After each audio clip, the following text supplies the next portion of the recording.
सम बिबान लानाय हाबा मावबोनाय आरो जोंनि जिल्लानिनो बिथाङा सासे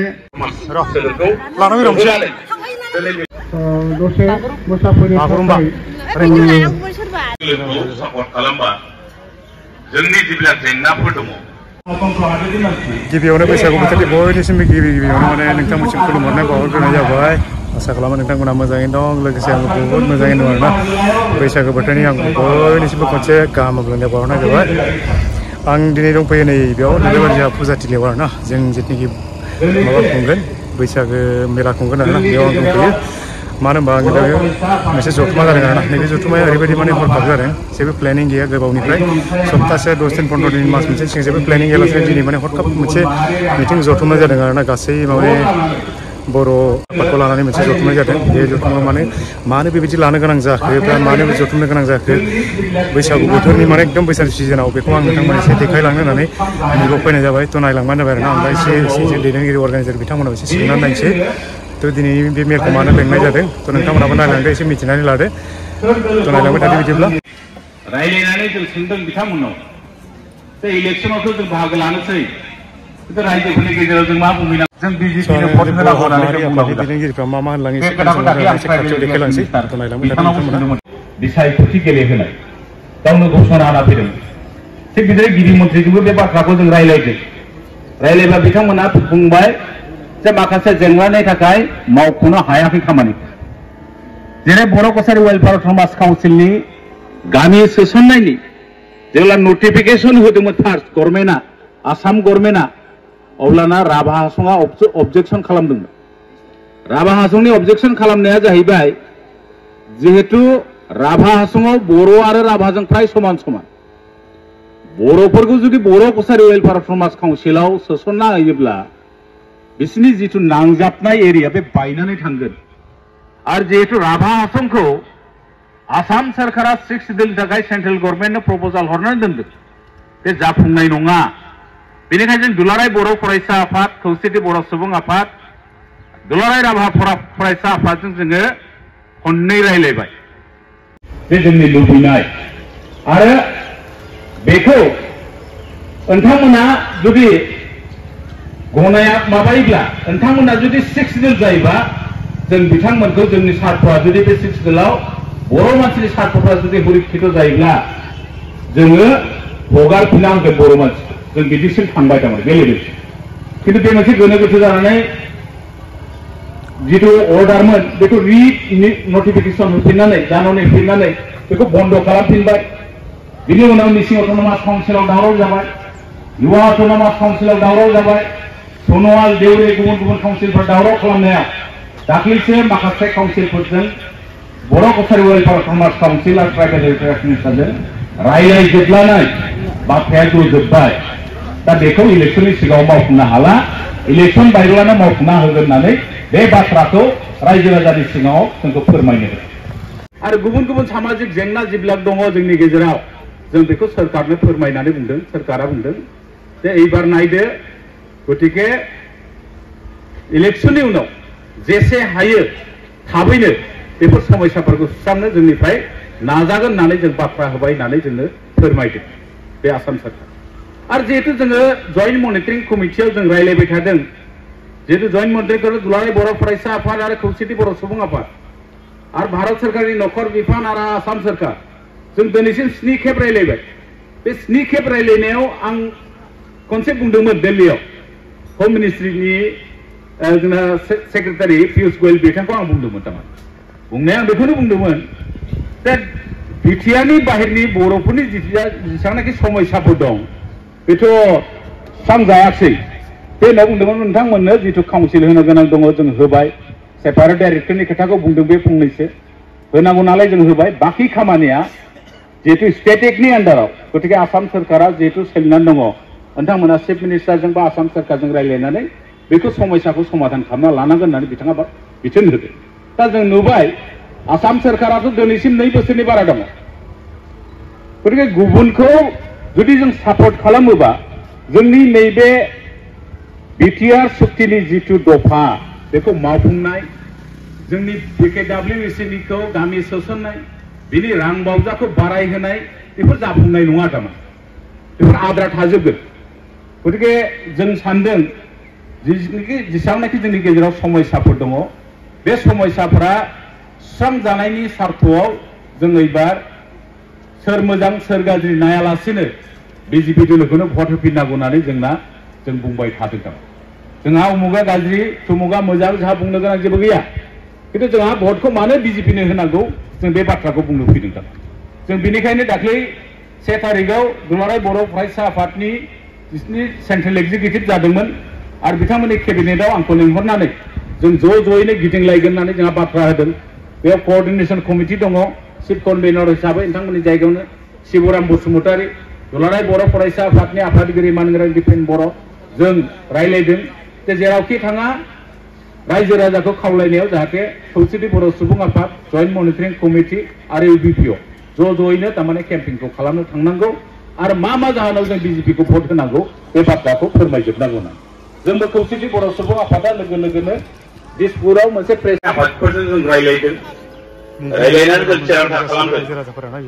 दा जोङो एबार बबे दोलोखौ सापर्ट खालामबा जोंनि जेब्ला जेंनाफोर दङ बे सुस्रांजागोन दा नोंथांमोना मिथिगौ बिएससि सुक्ति जाबाय बिटिसि सुक्ति जाबाय थामथि बर' गोजोन गोरोबथा जालांबाय नाथाय माखासे आरो लोगोनो जोङो जिहेतु खौसेथि बर' सुबुं आफादा बिटिआरनि बायदियाव गं 22 जिल्लायाव दङ गं 22 जिल्लानि जेसेबांनाखि आफादगिरि नेहाथारि आरो जेसेबांनाखि जोंनि मावथिफोर दङ दखराफोर दङ जों बिथांमोनखौ खावलायदों जे खुला खुलि भाबै मोनसे बाथ्राखौ जों बुंनांगोन प्रधान बरुवानि खोथाखौ जे जों जे बर' कसारि अट'नमास काउन्सिल मोनबाय वेलफेयार अट'नमास काउन्सिल बेयाव एसे बिहोमा दं बिथाङाबो खोब नाजादों नोंथांमोना मिथिगौ सुक्तियाव बर' कसारि वेलफेयार काउन्सिल बे अट'नमास सोनायाव माखासे प्रप'जाल होनानै नैबे अट'नमास सोदोबखौ दिनै बेखौ गुबुन स्टेटनि आन्दाराव थानाय अट'नमास काउन्सिलनि समान रेंकआव लांदों दिनै जाहैबाय वेलफेयार थाबाबो बे कमप्लिटलि मोनसे अट'नमास काउन्सिल बे काउन्सिला जानाय लोगो चिफ मिनिस्टारा बुंखादों जोंखौ रायलायनायाव बे काउन्सिलनि भिलेज कन्ट्रिबिउसना जानाय लोगो गुबुन काउन्सिला जेसेबां फैसा मोनो बेसेबां फैसाखौ बर' कसारि वेलफेयार अट'नमास काउन्सिलाबो मोननो हागोन बे बाथ्राखौ फोरमायदों जिहेतु रांबावजाया खोब खम धुबुरीनिफ्राय लानानै सदियानिफ्राय लानानै गुबुन माबासिम बराकभेलिसिम गं 22 जिल्ला 22 जिल्लायाव बे 13.5 कोटि थाखाजों बे काउन्सिला खामानि मावनो गोनां जादों दोलोमाबाबो माखासे जायगायाव मेगनाव गोलैनाय बे काउन्सिला खामानि मावदों मावग्राया आंना बुंनाया बे गोरोन्थि जागोन मावदों हानायखिनिखौ मावदों बे माबा मोनसे दुर्निति जादों बे नङा थारमाने गोसो गोथारै जोंनि मानगोनां चिफ मिनिस्टार बसुमतारीनि दैदेननायाव बे काउन्सिलखौ खोब मोजाङै दैदेनलांगोन आरो मावगोन उनावहालागै जुदि जोंनि रांबावजाफ्रा बारायोबा जोंनि जेसेबांनाखि नांगौ समस्याफोर बेफोर जोबगोन होननानै जोंहा मोनसे फोथायनाय दङ आरो जिहेतु जोंनो बे काउन्सिलखौ मानो होनाय जादों अट'नमास सोदोबखौ अट'नमास काउन्सिल माने मा मानो होनाय जायो काउन्सिल आं बे बाथ्राखौ बुंदों अट'नमास सोलोंथाइ भाबै आवगायनो हानाय बा गावनि सामाजिक भाबै जोङो सांग्रांथि जानाय जोंनि राव हारिमु आरो जोंनि सिनायथिया जाहाथे रैखा मोनो आरो जोंनि मावनां हाबा बबेबा लामा बानायनांगौ बबेबा दलं बानायनांगौ बबेबा स्कुल बबेबा लाइब्रेरि बबेबा बाथौ थानसालि ब्रह्मनि मन्दिर जेबो सानालासेनो जों मा खालामनांगौ बिजेपि दोलोनि पदुम बिबारसिनाव भट होनानै देरहाहोनो थाखाय आं गासैखौबो गुरै खावलायनानै फिन नोंथांमोननो बैसागोनि गाहाम हामलायनाय बावनानै आरो बयनिसिमबो आंनि सिबिनाय आरो खुलुमनायखौ बावनानै आंनि बिबुंथिखौ बेखिनियाव फोजोबबाय सुक्ति जानाय मोनसे एक्टमोन आरो बे एक्टखौ दिनैसिम जोङो आसाम सरकारजों थाफानानै बेखिनि खामानिखौ इमप्लिमेन्ट खालामनायाव बा जाफुंहोनायाव जोंहा एसे आद्रा थालांनाय खामानिफोरखौ नोंथांमोननो खिथालांबाय बेनि थाखायनो आङो फिन बिथांखौ आङो गोजोननाय आरो हामलायनाय बावहरदों दा बेजों लोगोसेनो आङो आरोबाव सासे बिबुंथि लाखिनो फोरमायगोन आरो बिथाङानो जाहैबाय आरोबाव जोंनि गेजेराव बर' कसारि गाव हायुङारि खुंथाइ बे खुंथाइनि गाहाय मावफुं सोद्रोमा मानगोनां मिनेश्वर बसुमतारी सार आरो बेवहायनो मिरु UPPOनि मानव गेदेर आफादगिरि आरो जों बेवहाय बाहागो लानो हाबावदों BPCC नि गाहाय लेंथुमगिरि आरो बेवहायनो बाहागो लानो हाबावदों जोंनि आइजो अनसाय आफादनि मिरुनिफ्राय लानानै जिल्लानि बोसोनगिरि जिल्लानि आफादगिरि आरो गुबुन गुबुन बिबाननि दैदेनगिरि आबौमोन आरो बेवहायनो आरोबाव दुलाराय बर' फरायसा आफादजों दानानै होजानाय मोनसे बिमा गौथुम बे बिमा गौथुमनि सासे लिंथुम जिल्ला UPPOनि मानगोनां गाहाय नेहाथारिजों लोगोसे गुबुन गुबुन बिबाननि दैदेनगिरि जोंनि हारिमु आफादनि दैदेनगिरि आरोबाव जोंनि गेजेराव GNSM नि गाहाय नेहाथारि सनवाल आदाबो जोंनि गेजेराव दङ आदानोबो जोङो स्टेरिं कमिटिनि जानानै मान बावदों आरो जौसाङाव जिरायनाय जोंनि दखरानि गुबुन गुबुन आयदानि मिरु जिल्ला आरो दखरानि दैदेनगिरि आरो बेवहायनो स्टेरिं कमिटिजों लिंजानाय बे खालामनानै रायजोफोरखौ BJP आरो BJPनि केन्डिडेटनो भट होनो थिनदोंमोन दा बेवहाय सासे सुबुं दङ बिथाङा बे बर'नि माहारियारि आफादखौ माबालायनो रायजोफोरखौ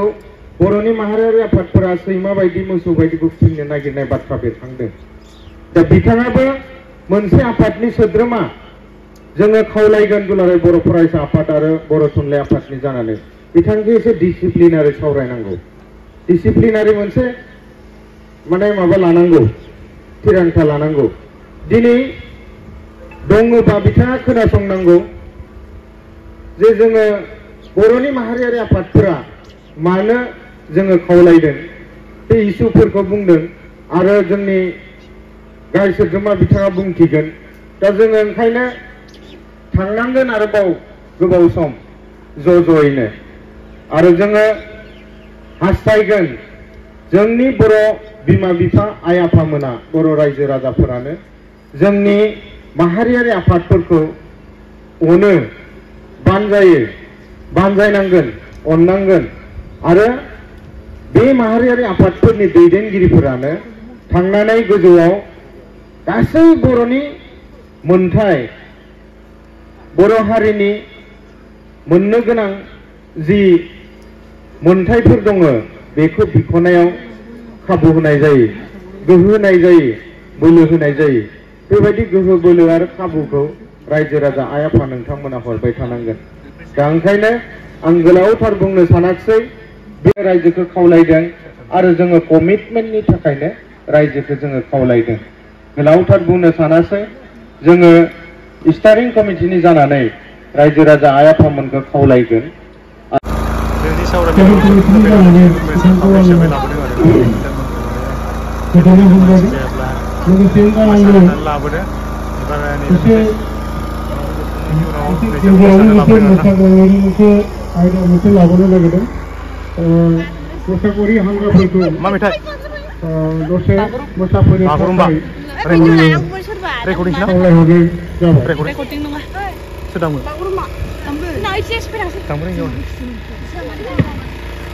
नेहाथारिजों लोगोसे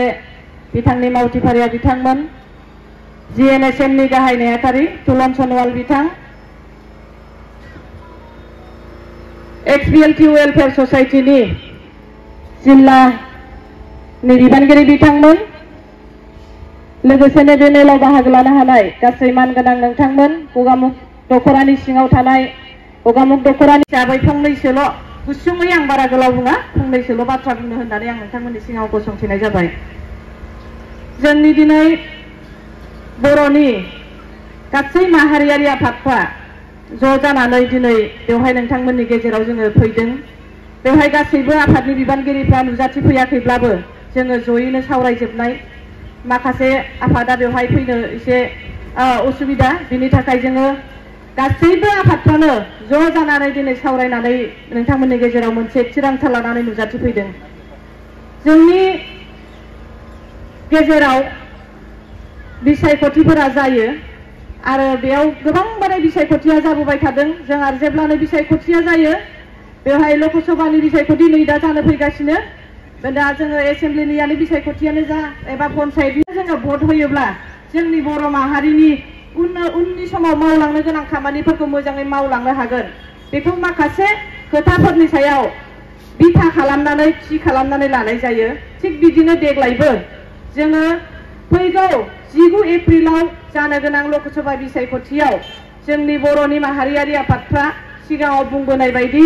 दिनै मोनसे थिरांथा लादों। जोंनि बर'नि जिहेतु गोबां समस्यानि खोथा बुंबोबाय, दासिम माखासे इस्युनि खोथा बुंबोबाय, जायफोर खामानिखौ जोङो उननि समाव सोरखारजों जोङो थाफानानै मावलांनांगोन। जोङो बर' हारि हिसाबै दिनै जोङो आन्दलन खालामबोनानै दिनैनि समसिम जोङो मोनफैनाय बर' हारि। आन्दलन खालामनायनि उनाव दुलाराय आसामावनो बर'आ 4 जिल्लाजों बिटिआरखौ मोननो हादोंमोन। नाथाय जोङो 4 जिल्लानि बाहेराव थानाय गं 22 जिल्लानि बर'फ्रा जोङो नायथ'यै जोङो थानो गोनां जादोंमोन। दा दिनै गोबां जोंनि आफादफोरनि नाजानायनि गेजेरजों दिनै बिटिआरनि बायजोनि जोंनि बर'फ्राबो दिनै मोनसे खुंथाय जोङो मोननो हादों, गाव हायुं खुंथाय। दा बे गाव हायुं खुंथायनि गेजेरजोंनो जोङो जोंनि बिटिआरनि बायजोआव थानाय जोंनि गं 22 जिल्लानि बर'फ्रा जोंनि हारिनि जौगालांनायनि, हारिखौ फेहेरनायनि खामानिखौ जोङो मावलांनो हागोन, हारिखौ जोङो गोख्रोङै दालांनो हागोन। दा नाथाय जोङो बे बिकेडब्लिउएसखौ जोङो मोननाय गाव हायुं खुंथायखौ जोङो मोनदोंल', नाथाय बियो दासिमबो आबुं महर मोननो हायाखै। दा बे खुंथायखौ जोङो आबुं महर मोननो थाखाय जोङो मा खालामनांगोन? जोङो दिनै सोरखारजोंनो थाफानांगोन। दा बेनि थाखायनो जोङो दिनै सोरखारजों थाफानांगोन जिहेतु, आरो जोंनि सोरखारखौ जों मिन्थिगौ मिरुआवबो जोंहा दङ, जोंना बिजेपिआनो जिहेतु बियो जाखागोन। आरो जोंनि सोरखाराबो रायजोनियाबो दाबो जोङो बिजेपि दोलोजोंनो जोङो थांनानै बिथांमोनखौ देरहासार होनो हायोब्लासो जोंनि हारिनि थाखाय मावलांनांगौ माखासे खामानिफोरखौ जोङो मावलांनो जोङो हागोन। गोबां जेंना बुंलांबाय, सोलोंथाइनि बिथिङाव बुंलांबाय, सोलोंथाइनि जेंनाफोरखौ जोङो सुस्रांनानै लानांगोन। बेजों लोगोसे जोङो हारिमुखौ फेहेरनांगोन। मोनफ्रोमबो जेंना जेंसिखौ जोङो सुस्रांलांनानै खामानि मावलांनो थाखाय जोङो थिरांथा लानानै जोंबो दिनै दुलाराय बर' आइजो अनसाय आफाद धेमाजि जिल्लायाबो नोंथांमोननि गेजेराव बे खोथाखौ जोङो फोरमायनो होननानै दिनै नुजाथिफैदों। दा बेवहाय आङो मोनसे खोथाखौसो आं खावलायबावगोन नोंथांमोननि गेजेराव दिनै नोंथांमोननि बिसायख'थि गेलेनो ओंखारदों सिलाफोथार हालामनि सासे बर' सुबुङा। नाथाय जोङो दिनै बिथांनि मुङा बिक्रम रामसियारि। दा जोङो दिनै बिजेपि दोलोखौ भट होनो थिनदों होननानै गुबुन बिजाथिखौ जोङो गाज्रि होननानै बिजेपिखौ जोङो दिनै भट होनो थिनाखै। जोङो गुबुनखौ सोंखारिनानै सोरबा सासेखौल' सायख'नायनि खोथाखौ जोङो बुंनो नागिराखै। जोङो बुंनो नागिरदों जोंनि बर' हारिनि समस्याफोरखौ, जेंनाफोरखौ बबे लामाजों थाङोब्ला जोङो सुस्रांनो हागोन बेखौसो जोङो नोंथांमोननि गेजेराव फोरमायनो फैदों। दिनै बर'नि सासे सुबुङा ओंखारदों, नाथाय बै सुबुङा ओंखारनानै देरहालांनो हानायनि लामाया दंना गैया जोङो बेखौ नायनांगोन। बै सुबुङा दिनै देरहालांनो हानायनि लामायावनो गैखाया। दा बेखौ नुखानानै जों सानैसोल' बर'आ बेनो भट होनानै जोंनि बेसेन गोसा भटखौ जोङो मानो आद्रि खालामनो? बे खोथाखौ जोङो बुजिनानै जोङो लानांगोन। जों दिनै बिजेपि दोलोनि बिजाथियाबो जों सानैसो बर'आ भट होसै। जोबथारनायाव नोंथांमोन गासैनिसिमबो फैबाय थानाय रंजालि बैसागु आरो गोदान बोसोरनि गाहाम हामलायनायखौ जासिनानै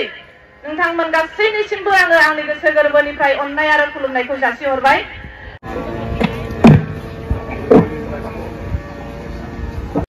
सावरायनो होननानै लिंथुमनाय मेलखौ सामलायनाय जोंनि मिसिं अट'नमास काउन्सिलनि मावफुं सोद्रोमा बिथां प्रभात बसुमतारी आरो बावहायनो नुजाफैनो हानाय खौसेथि बर' सुबुं आफादनि मानगोनां आफादगिरि मनरन्जन बसुमतारी बिथां, लोगोसे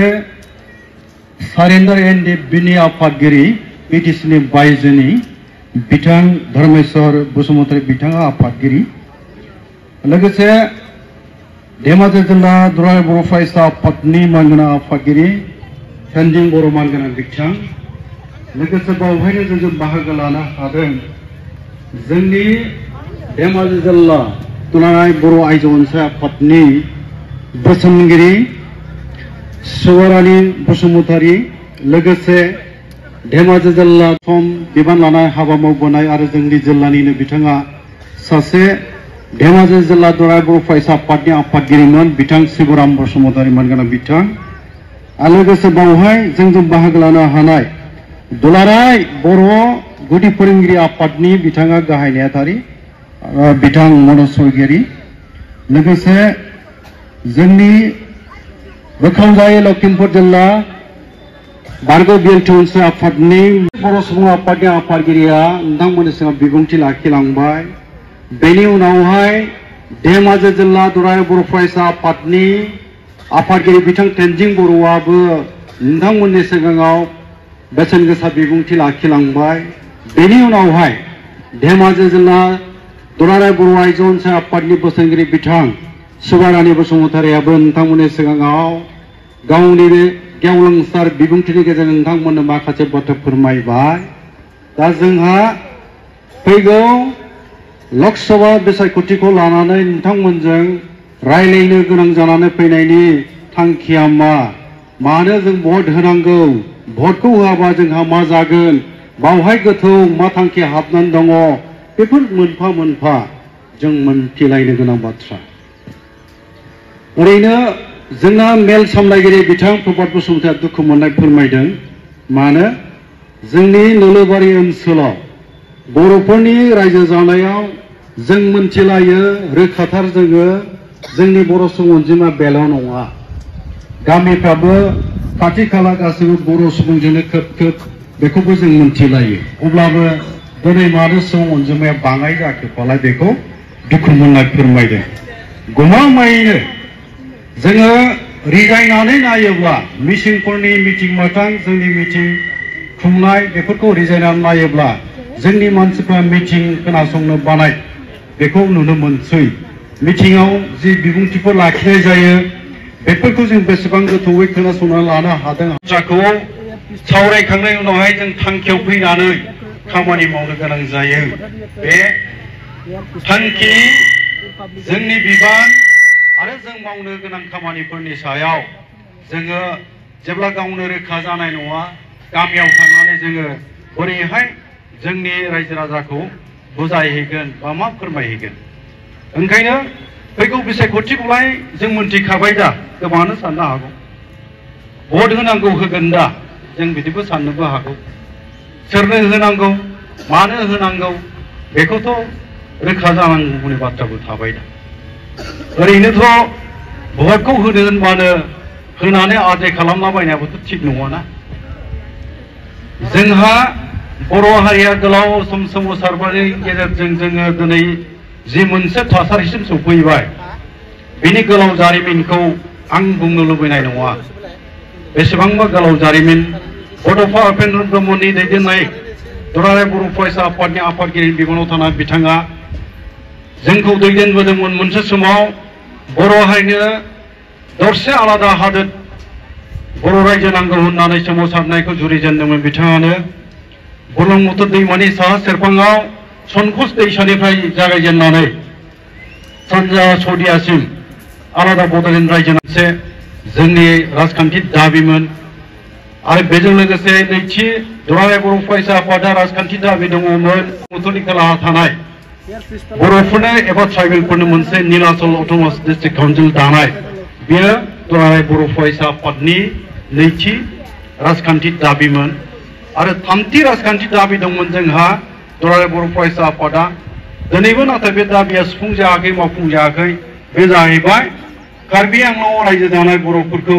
हाजोआरि ट्राइबेल होननानै गनायथि मोनहोनांगौ नाथाय बे दिनैसिमबो जाफुङाखै बेसेबांबा गोजाम दाबि नाथाय बे दाबिया दाबो जाफुंजानाय बा मावफुंजानायाव दाबो मोगथां महर मोनाखै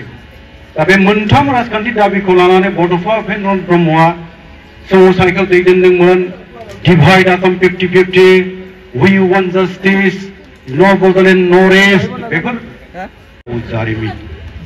दिनै बेफोरनि गेजेरजोंनो सौसिबोनानै जोङो बिटिआर गोरोबथानि गेजेरजों बर' कसारि अल्पार अट'नमास काउन्सिलखौबो मोनफैनो हानाय जाबाय नाथाय दाबो बिनि जाफुंनाया जों लुबैनाय बायदि जायाखै दिनैबो जोंनि बड'लेण्डनि सिमा बारायनाया जाफुङाखै बर' कछारी अट'नमास काउन्सिल दाफुंनायाबो जाजोबाखै आरो लोगोसे जाय गेदेमा सुबुं सासे सागानगिरिमोन बिटिआर गोरोबथानि एनडिपिनि दाजेन गिबि जाय एनडिपिखौ दाजेनदोंमोन बिथां रन्जन दैमारि एनडिपिनि आफादगिरि बिथां रन्जन दैमारिया दाबो जोबथेसालियाव जोबजानानै दङ आरो बिथांजों लोगोसे सा 60निबो गोबांसिन एनडिपिनि दैदेनगिरिफ्रा दिनैबो जोबथेसालियाव जोबजानानै दङ बिथांमोनखौ जों बख'नो हायाखै दा बावहाय जोंनो राजखान्थिनि गोहोनि गोनांथि दङ राजखान्थिनि लामाजों नारसिननानै जोङो सरकारखौ नारसिननानै गहोनांगौनि जोंहा गोनांथि दङ दा बेफोर गासैबो बाथ्राखौ बिजिर नायनानै दाजाब दानख' खालामनानै जोङो थांखियाव फैनांदों बा जों थांखियाव फैदों जे फैगौ लकसभा बिसायख'थिखौ जोङो जोंनि दैदेनगिरिफोरखौ जोबथेसालिनिफ्राय दिहुननायनि थागिदायाव आरो जोंनि बड'लेण्डनि सिमाखौ बारायहोनांगौनि थागिदायाव आरो लोगोसे बर' कछारी अट'नमास काउन्सिलखौ आबुं महर होनांगौनि थागिदायाव जोङो बिजेपि दोलोनो भट होनांगोन बिजेपि दोलोनो मानो भट होनांगोन होनोबा गुबैयै बे बाथ्रायानो जोंनि जोबथेनानै दोनजानाय रन्जन दैमारि बिथांजों लोगोसे सा 60निबो गोबांसिन एनडिपि दैदेनगिरिफोरखौ जिउ साजा होजानायनिफ्राय बारग'होनांगौआव जोंहा मावनांगौ हाबानि बिबान दं आरो लोगोसे बिटिआरनि सिमाया बारायनांगौ बर' कछारी अट'नमास काउन्सिला आबुङै दाफुंजानांगौ बे थांखिखौ लानानै जों नोंथांमोननि सेराव फैदों खावलायफैदों नोंसिनाथ' बर' कछारी अट'नमास काउन्सिला गामिया फोसावजायाखै माने जोंसो फोसावगोन बिदि होननाय जायो आरो खोथाया जाहैबाय डक्टर हेमन्त बिश्व शर्मा दैदेननाय सोरखारा आरो बोसोरनैनि बारा दंबावो दा जाय दोलोआ जाय हान्जाया जोंनो बर' कछारी अट'नमास काउन्सिल होबाय बिटिआर होबाय बिजेपि दोलानो जोंनो होदों ओंखायनो बिजेपि दोलोजों थानानै जोङो जोंनि मोननो गोनां मोन्थायफोरखौ जोङो हासिल खालामनानै लानो रोंनांगोन बाथ्राया जाहैबाय बेरेखा दोलाव थानानै नोङो मालाबाबो हासिल खालामनो हानाय नङा जोङो जेंना गिलु बालु जेंनाजोंसो मोगा मोगि बा जों नारसिनजागोनसो ओंखायनो जाय दोलोआ दिनै गोहोआव दङ आरो आसामखौ सालायदों बे दोलोजों थानानै जोङो खामानि मावनांगोन जोंनि जोबथेनानै दोनजानाय दैदेनगिरि मानगोनां रन्जन दैमारि बिथां एनडिपिनि आरो सा 60निबो गोबांसिन दैदेनगिरिफ्रा बिथांमोनखौ जोङो जोबथेसालिनिफ्राय उदां खालामनांगौब्ला जोङो जाय दोला सोरखार बेंना दङ बिथांमोनजों लोगोआव थाफानानैनो बिथांमोनखौ जों नारसिननो हानांगोन आरो जोंना नारसिननो हागोन नोंथाङा जोंनि बड'लेण्डनि सिमा बारायनायनि जेंना जोंनि बर' कछारी अट'नमास काउन्सिल बेखौ दाफुंनायनि जेंना आरो एनडिपिनि दैदेनगिरि रन्जन दैमारिजों लोगोसे सा 60 दैदेनगिरिफोरखौ जोबथेसालिनिफ्राय गहोनांगौआव पार्लामेन्टआव नोंथाङा बुंनांगौ नोंथाङा चिफ मिनिस्टारखौ बुंनांगौ जों माब्ला बुंनो हागोन बेबायदि बाथ्राखौ जेब्ला जोङो प्रधान बुरानो भट होगोन अब्ला जों प्रधान बुराखौ नारसिननो हागोन नोंथांमोनथ' जों बर'फ्रा भट होदों नोंथाङा जोंनि जेंनानि थाखाय मानो बाथ्रा बुङा जों बिथांखौ नारसिननो हागोन बे बाथ्राफोरखौनो जोङो पदम पुलिसनाव जोंनि बेसेन गोसा भटखौ थुनानै देरहासार होनांगोन उनावहाय जोंनि दावगालु जे दावगाथायनि खामानिफोर मावगोन बेयो मोनफा मोनफा फारि फारि जालांबाय थागोन जोङो बेखौ नाजालांबाय थाखागोन दा बाथ्राया जाहैबाय जोङो प्रधान बुरा बिथाङा बा जोङो बिजेपि दोलोखौ नारसिननांगौ जायोबा गिबियाव जों जोंनि भटनि अनजिमाखौ दहाय जा मेल सामलायगिरि बिथां प्रभात बसुमतारिया बुंदों 10,000निबो गोबांसिन भट दं होननानै बुंदों बिथाङा बावहाय दा बे 10,000नि गोबांसिन भटखौ जोङो गासैखौबो बेखौ लानानै मोनसे समावहाय जेला बिसायख'थि जोंनि भटखौ होखांगोन आरो साननाय जाहैगोन मोनसे समाव काउन्टिं जागोन बे समावहाय बर'फोर थानाय जायगाफोरनि भट सेन्टाराव बेसेबां भट गोग्लैदों बेखौ बिसोर नायगोन बावहाय थगायनाय रन्जन दैमारिजों लोगोसे एनडिपिनि गासै दैदेनगिरिफोरखौ जोबथेसालिनिफ्राय उदां खालामनांगौआ दा बेनि थाखाय खामानि मावनांगौआ जेथो नांहैनो हागौ ओंखायनो बेफोर गासैबो बाथ्राखौ सानजोबनानै फैगौ लकसभा बिसायख'थियाव जोङो जोंनि बेसेन गोसा भटखौ मानगोनां प्रधान बरुवा बिथांनो पदमफुलनि सिनाव होनानैहाय देरहासार होनांगौ आरो लोगोसे मानगोनां नरेन्द्र मोदी जोंनि भारतनि गाहाय मन्त्रि बिथांखौ थामथि खेबनि थाखाय जोङो भारतनि प्राइम मिनिस्टार गाहाय मन्त्रि जोङो खालामनांगौ नङाबा चाइना आरो पाकिस्तान जेब्लाबो भारतखौ गाज्रि नोजोर होगासिनो दङ गाग्लोबनो नागिरबाय थायो बर'फोरनि गेजेराव दिनैबो सुबुं धोना जों लुबैनाय बायदि सुबुं धोनाव जोङो गोख्रों जानो हायाखै सुबुं धोन होनोबा बुजिगोन ना सुबुं धोन हारसायाव होनो मानब सम्पद इंराजियाव होनो हिउमेन रिसोर्स सुबुं धोन माने जोंनि बर' सुबुंफोरखौ जोङो शिक्षा दीक्षा सोलोंथाइ गियान बुद्धि जेरावबो जों रोंखा रोखा खालामनो हायाखै जायनि जाहोनाव बिटिआर मोनबाय बर' कचार समाज काउन्सिल मोनबाय बेखौ सामलायनो जोंहा मानसि गैया गुबुनखौ लानानै जों सामलायनांदों जों दाबिनो रोंबाय जों दाबिनायनि गेजेरजों दिनै मोननै आसामावनो खुंथाय मोनबाय जोङो मोनसेया बिटिआर मोनसेया बर' कचार समाज काउन्सिल नाथाय बेखौ सामलायनो थाखाय जोंनि मानसि गैया बेसे दुखुनांथाव बाथ्रा साननाय गोबां मानसिनाव थायो नाथाय मोनसे गोरोन्थिखौ जोंनि बेयावसो नुनो मोननाय जायो दिनै बर' बिजोंखौ हमथादों होनोब्ला जोंनि गामियाव रायजो जानाय सादा बुथायै जिउ खांनाय रायजो राजा आइ आफायासो बर' बिजोंखौ हमथानाय दोनदों होनोबा बांद्राय बुंनाय जानाय नङा गोरों सुबुंफोर बुंनो थाङोबा जायफ्रा आफादनि दैदेनगिरि थुनलाइ आफादाव दङ जानो हागौ फरायसा आफादाव दङ जानो हागौ गुबुन गुबुन माहारि आफादफोर थानो हागौ दा दैदेनगिरिफोरनि गोरोन्थिया जोङो दैदेनगिरिफोरनाव बेखौ नुनाय जादों जोंनि बर' बिजोंनि हालोदा एसे आलादा महर लाबावगौमोन होननानै मोजांसिन जाबावगौमोन जों मिजिंथिनो ओंखायनो दिनैनि समाव बर' बिजोंनि गेजेरजों बिजोंजों फरायनाय फरायसायानो अब्ला बर' बिजोंजों फरायनानै जेबो जाया होननायनि मा बाथ्रा दं गुबैयै जोथोन लानानै फरायनाय जुजिनाय गावनि नाजानायनि सायाव आरो जोंनि आइ आफा जायफ्रा गथ' गथाय दंजायो बिसोरनि दैदेननायनि सायाव जोथोन लानायनि सायाव बियो सोनारगोन आरो जोंनि माहारि आफादनि दैदेनगिरिफोर जोंनि समाजारि बिथिं गासिबो बावहाय बाथ्रा बुंगोन जे जोङो मोनफ्रोमबो दिगावनो गोग्गो जानो हानांसिगोन नङाब्ला इयुना जोंनि थाखाय फरायसालि दङ फोरोंगिरि दङ फरायसा गैया जालांबाय फरायसा दङ फोरोंगिरि गैया जालांबाय दा बेफोरनि आंखालखौ सुफुंनो थाखायबो जोङो इयुनखौ नायहरनानै अलखदखौ नुहुरनानै जोंखौ बुंदों जे नोंथांमोना जि एसे रां मोनो बर' कचार समाज काउन्सिलाव बे रांखौनो धुबुरीनिफ्राय सदियासिम गं जौसे फरायसालिफोरनो नोंथांमोनहा 1 लाखहै रां अनसुंथाइ होनो हायो होननानै जोंखौ बुंदों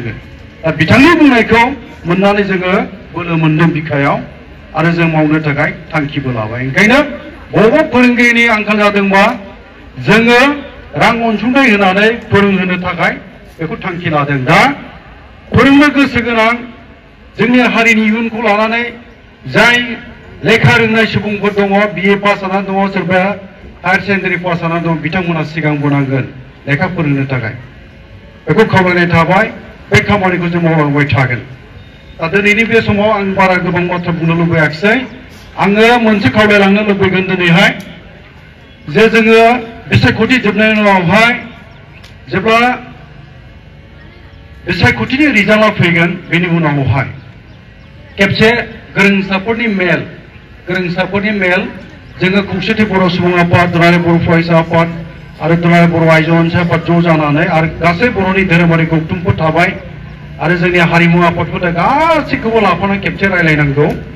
रायलायनानै मोनसे थांखियाव फैनांगौ जोंनि गोरों गोराफोरखौ लानानै जोंनि गामि दैदेनगिरिफोरखौ लानानै जोङो मोनसे बर' हारिनि इयुनखौ लानानै जोंनि बर' रावनि बिजोंखौ लानानै बेखौ बोरै फोथांनो बेखौ बोरै फोगोमनो गेवलांसार जाहोनो बिनि सायाव रायलायनायनि मोनसे जों हाबाफारि लानानै सावरायनांगौ बायदि दङ आङो सानदों बर' हारिखौ बुहुमाव गेरेमसा जौगासार बर' हारि दानायनि जि मोनसे थांखि बे जाफुंसार जाहैथों बे मिजिंजों आरो खेबसेबाव आफा इसोरनाव आरज गाबनानै नोंथांमोन साफ्रोमनोबो आइ आफा बिदा फंबाय बिनानाव बयनोबो आंनिफ्राय गाहाम हामलायनायजों लोगोसे नोंथांमोना दिनै सावरायमेलखौ हयथ' खोनाबाय जानांगौ ना दिनै सावरायमेला बेखिनियानोमोन आरोना नोंथांमोना मा बुजिखो मा माखो दे बेखिनियानोमोन आरोना जुदि आंबो बे बारा गोबाव खालामाखिसै सावरायमेलखौ बेखिनियानोमोन आरोना नोंथांमोनखौ बैसागु बोथोरनि बयबो मोनसे हामलायनाय जासिहरनायनि आंनि भिडिअखौ बेखिनियावनो फोजोबनाय जाबाय thank you for watching bye bye